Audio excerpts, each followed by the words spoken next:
Johannesburg, South Africa. I've taken my crew 8,000 miles from home on a search for the city's best underground eats. From a sandwich that swaps bread for steak and bacon, Africa's answer to the Juicy Lucy. There is not one person that is a meat eater that doesn't want to try this. To an exotic take on my very own heritage in a totally unexpected place. The idea of finding a Jewish deli in South Africa is crazy. To a broken down truck that's become a dessert destination in an artistic urban oasis. Super shady and kind of dangerous. And apparently is serving up some of the best confections in all of Johannesburg. I'm finding out that in this city... Is this a 2-lane road or just one? It's an indeterminate amount of lanes. The rules are a little different. And this guy's now going in the... Oh, God, what's he doing? Oh, my God, welcome to South Africa. What's the Zulu? I have to change my pants.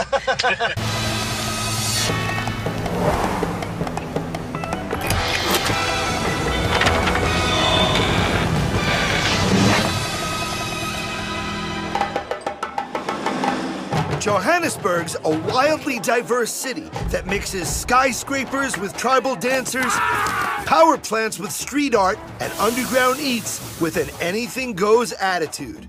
Even driving around, I never know what I'll see next, but I can't wait to find out. What is that? Wait, there's a cow on the road. Case in point, Randburg, a suburb just north of the city where nothing is quite what it seems. So this isn't a place, generally speaking, that the average tourist who lands at the airport knows about, goes to. There's nothing about Randburg that a tourist would really come for. Enter Urban Angel. In a security-guarded, gated office park, inside a gym, is a cafe/bakery called Urban Angel. This backdoor bakery boasts a mind-blowing variety of fresh pastries and mouth-watering sandwiches served up on bread baked in-house. But one secret sandwich plays by its own rules, ditching the bread for something far more meaty. We're hunting down the off-menu ultimate bacon sandwich. If we can get in. We're just going to Urban Angel, okay? Okay, cool. Thanks. Is this the gym? Oh, yeah. It's a gym place right here. Yeah. All right, so there's a gym. Of course, being off the menu, it's a little tough to know exactly what's in it.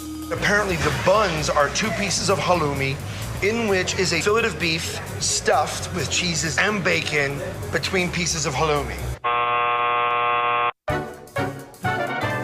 What's that? It's made a little bit different. No, halloumi's in the steak. I thought the buns were the halloumi. The steak is the bun.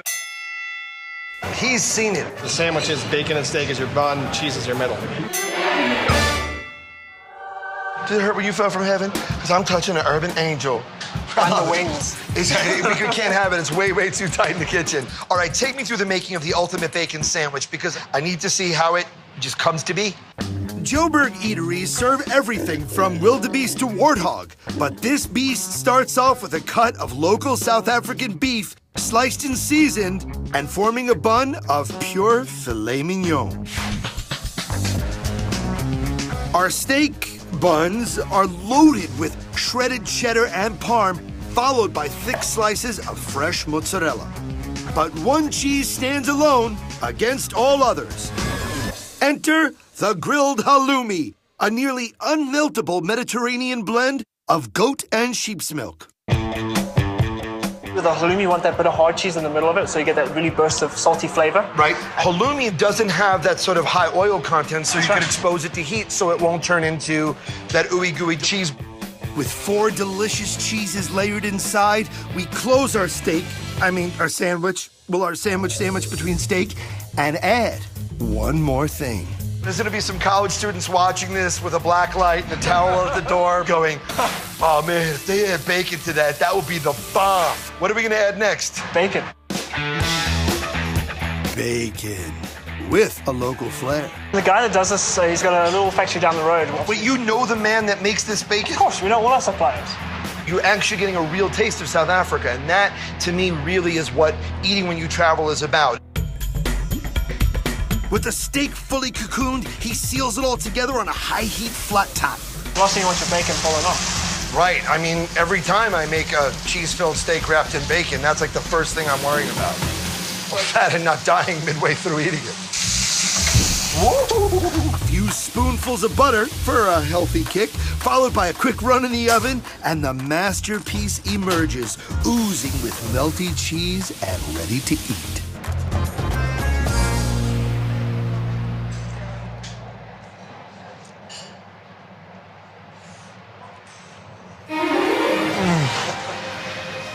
Do you need me to tell you how good that is after you see me take that bite? This is like the gourmet version of the Juicy Lucy. And I love the halloumi because right when you think it's all gonna be melty, the halloumi actually doesn't yield. It bites back a little bit.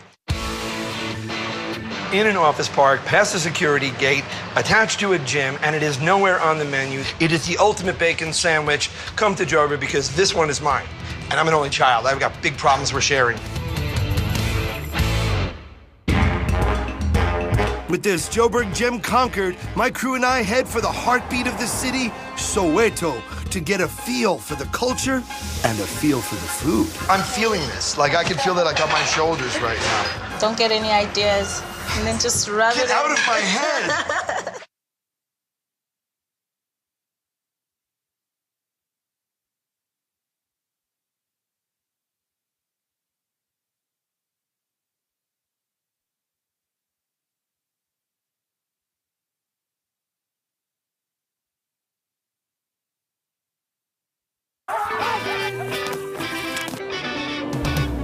You can feel the very heartbeat of Johannesburg right here in Soweto. Home of cultural legends, beautiful tribal art, and a little modern-day mayhem all mixed together on the same street. I personally always thought it was a traditional African word. It's actually a combination of English words. It is Southwestern Townships, and it houses a massive amount of the population of South Africa. Well, pretty much all 11 languages spoken here are represented, but obviously I've come to find a delicious off-the-menu dish at a place called Sakumzi. In the heart of this iconic neighborhood is the epitome of Johannesburg on a plate. It's a city where just about everything can be mixed with anything. When it comes to food, they call this rainbow cuisine, a fusion of local flavors colored with influences from all over the world. This one is the traditional Oriental Indian cuisine. It's called a biryani. Okay. This is a mutton curry, and this is called tripe. All these influences are one place. Is that South African style? It's a mixture of all the cultures, all in one melting pot. Right. And as South Africans, we actually love choice. It's a mix-and-match menu filled with the unexpected. But Sakumzi has one more surprise, and it's a pure Soweto secret. The off-menu lamb shank special. And with no spot on the menu, you've got to be in the know to get a taste. Now, it's off the menu. How did you find out about it? We've seen other people having it before. When it went past us, the smell of lamb. The smell is amazing. Yeah, and the colors are also like burst out into your face, straight to the tummy. Time to hit the kitchen and get a taste of my own. This is the beautiful Ikona, and you're the chef here. All right, take me through the making of the shank. Lakona starts the shank off with a simple but flavorful mix of olive oil, paprika, black pepper, and garlic, all combined with a soothing deep tissue massage. Don't get any ideas, and then just rub Get it out in. of my head! It also seems to be like super labor intensive, and with as many dishes as this kitchen is cranking out, it seems that it has to be off the menu because it takes a long time to prepare. Yeah, it takes a long time to prepare. Next, this little lamb gets a hot sear over fresh plucked rosemary, forming a flavor-packed crunchy crust. Rosemary and lamb are like Batman and Robin, like they are the You dynamic speak duo. food. Oh my gosh, high five. Maybe we should get married. Kona pours in a cup of red wine, but then the recipe takes an unexpected Joburg twist when she does something amazing with her braising. You let it cook in the open pan for 2 hours? So you don't put it in the oven? No, we don't put it in the oven. You blew my mind. It's her own style, but the results are out of this world. Whoa. Literally falling off the bone, like it was hard for it to take it out of the pot. With a final velvety coating of this savory, rich pan gravy, the meaty, melt-in-your-mouth, menuless masterpiece is complete. You see this beautiful bark, but then look. It comes apart, beautiful medium in the middle, falls apart, butter tender. And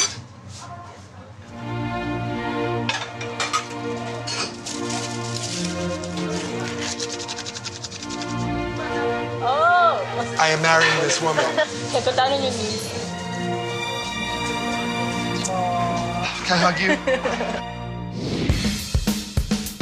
After a taste of true love in Soweto, I'm cruising with my crew toward a surprising taste of my very own heritage in the last place I'd expect to find it. We're going to, essentially, a Jewish deli with a little bit of Mediterranean influence that has an off-the-menu kofta dish. Y'all can cut, we're done.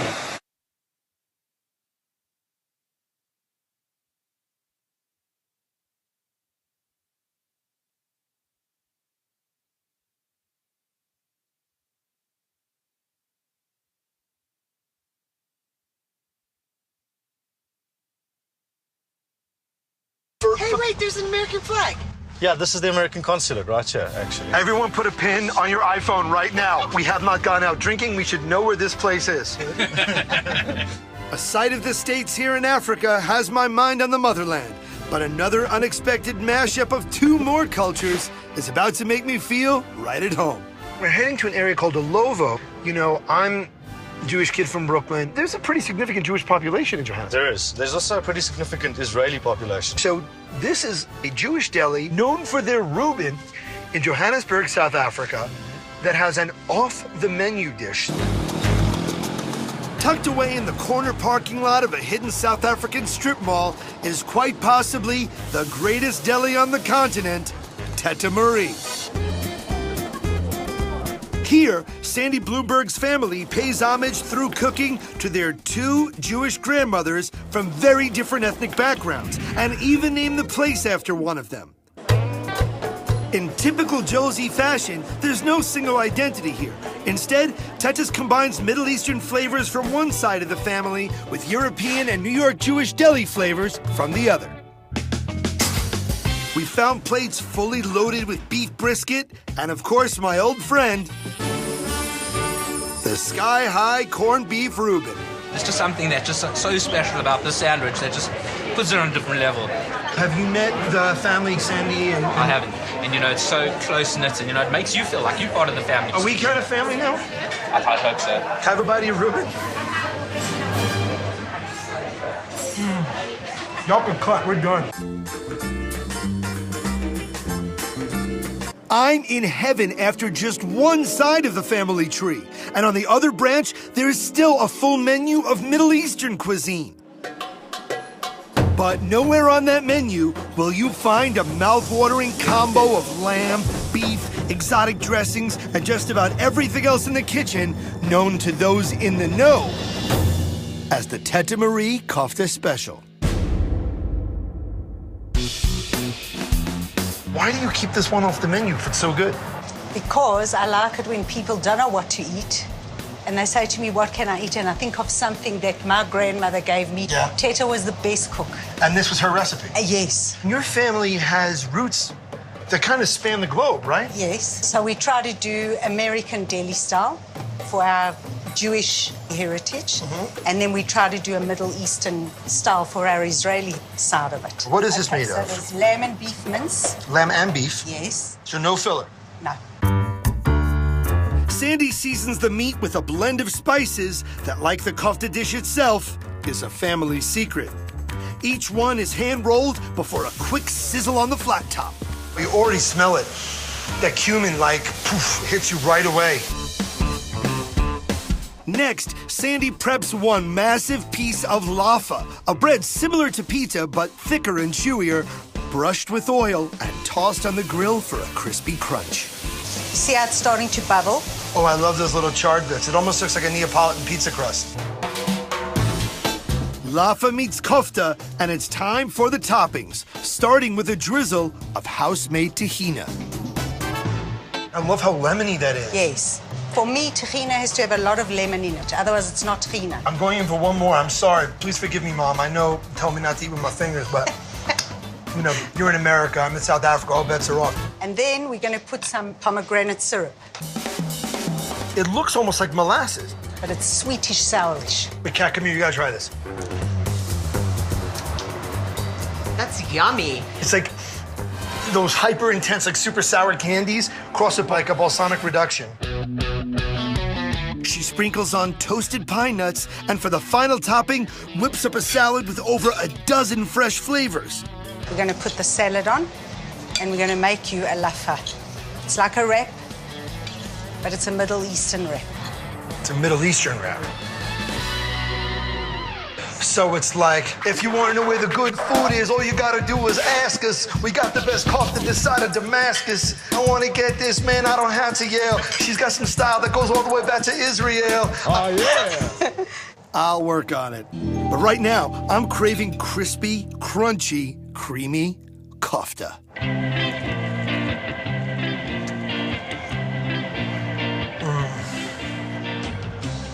I love the fact that there's different kinds of crunch from the toasted laffa. There's a buttery crunch from the pine nuts. This salad that's in this laffa has as much flavor and as much personality as the meat. So, only because of Sandy Bloomberg, the off-the-menu kofta. You gotta try it. If not, shame. Hope you save room for dessert, because we're heading to a treat-filled truck that's almost too much of a good thing. Okay, donuts in the ice cream, that's like having happiness inside of joy. Delicious? Wow.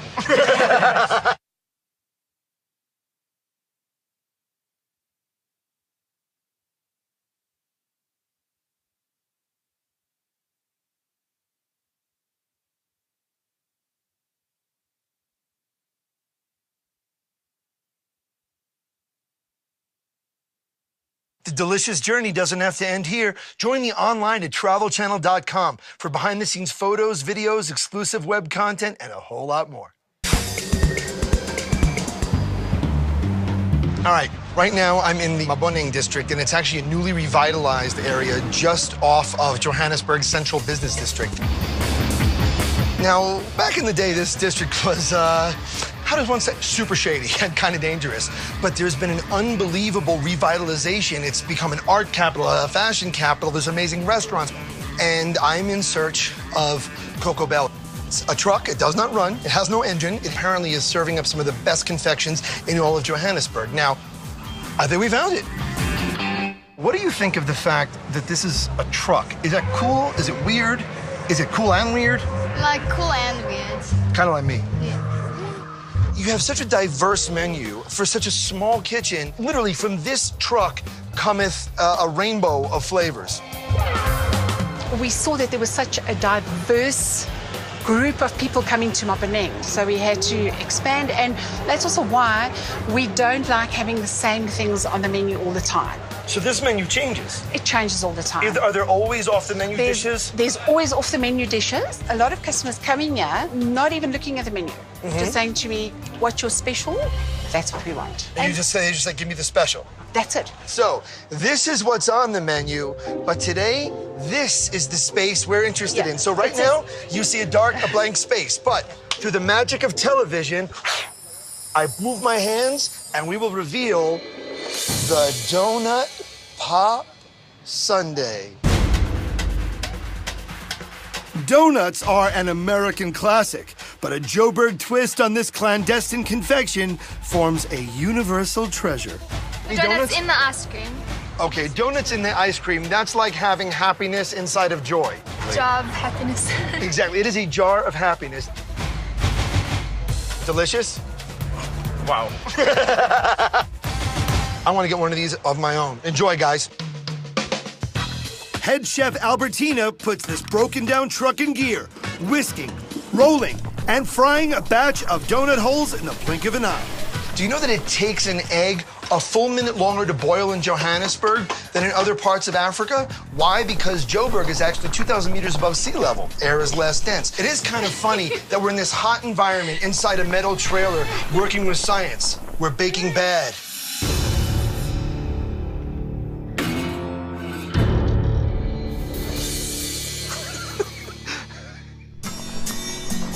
Each one is smothered in chocolate, then hand-rolled in coconut shavings, and like a schoolboy on a snow day, it's time to layer up. 3 coconut chocolate donuts, a drizzle of chocolate syrup, whipped cream, even more donuts, and a few massive scoops of chocolate coffee ice cream form the base. And in true Josie spirit, it's all topped with what else but 4 more donuts. Now the last scoop of... We're putting more ice cream on? Yes. Time to put the cherry on top of my epic Johannesburg journey and dive into the secret sundae I've been waiting for. All right. I feel like I'm going spelunking.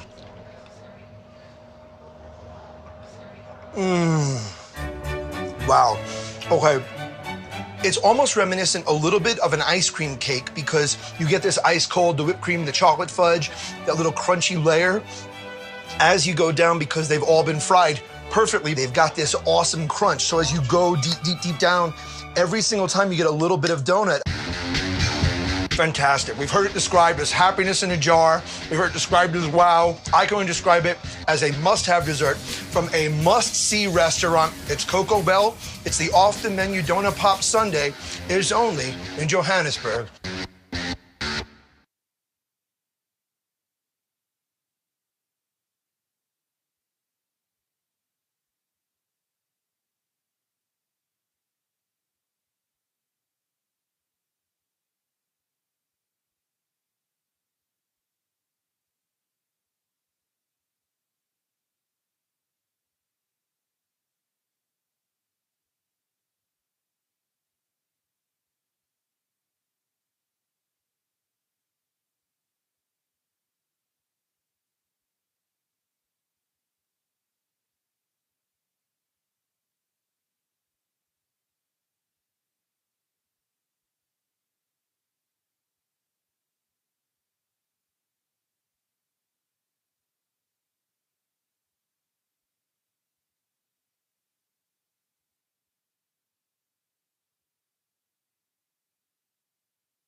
What's up, everybody? I'm Adam Richman. I'm actually standing here in the middle of Soweto, and this is a list of just 5 of my favorite things from shooting in Johannesburg.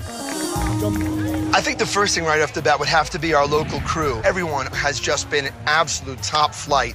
Great people with great attitudes, phenomenal knowledge of both history, cultural understandings, and amazing, amazing embracing of each other's culture. And they're just cool people to hang out with. Well, I'm gonna go for something edible. Shocking, I know, but it would have to be those delicious, slushy, frozen granitas at Coco Bell in the Maboneng district. I'm actually just mesmerized, with all the foods that I've eaten. It's very seldom I get so excited about something I drink. We use fresh apple. And this rose essence? Yes, it's a rose essence in there. And it's just ground up with ice? Yes, because it's so hot, this cools you down immediately. I'm gonna just want to have like an IV of granita. Take a sip, come here. Bendy straws. Hello. Unbelievable, so refreshing, and such an unbelievably unique flavor I am not soon to forget. So number 2, delicious Coco Bell granitas. Number 3 might be that really great homemade tahina that we saw in our mission dish when we filmed at Teta Marie in Ilovo. Now, I've had amazing tahina, but It was more lemony and all natural, freshly made, and it was absolutely delicious and really unlike any tahina I've had. I love how lemony that is. Yes. For me, tahina has to have a lot of lemon in it. Otherwise, it's not tahina. I'm going in for one more. I'm sorry. Please forgive me, Mom. I know you told me not to eat with my fingers, but you know, you're in America, I'm in South Africa, all bets are off. This is so bright, like the lemon just lifts the whole flavor. That's awesome. It was creamy and sort of had a real kind of earthy consistency. You just gotta come try it yourself. Well, this is a personal list, and anyone who knows me knows I'm a huge fan of the beautiful game, La Jogo Bonito, as Pele called it. Football, soccer, futebol, whatever you want to call it, and it is all over Joburg. In fact, I was lucky enough to even play with some kids in the streets in Maboneng. So no matter how old you are, the love of the beautiful game is very much alive in Joburg, and one of my top 5 favorite things. The final favorite thing that I'm going to say to round out the list is places like Soweto, even places like South Africa in general, have so often historically been associated with racial divides, and yet we've gone to the Maboneng district and seen a true rebirth and seen creativity and love and life and generosity and deliciousness blossom everywhere. And even right here in Soweto, a township created by apartheid, this very, very beautiful and dynamic place has really come from darkness into the beautiful light. Those are 5 of my favorite things from here in Johannesburg. It's an incredible place, and I highly recommend you check it out for yourself and create 5 favorites of your own.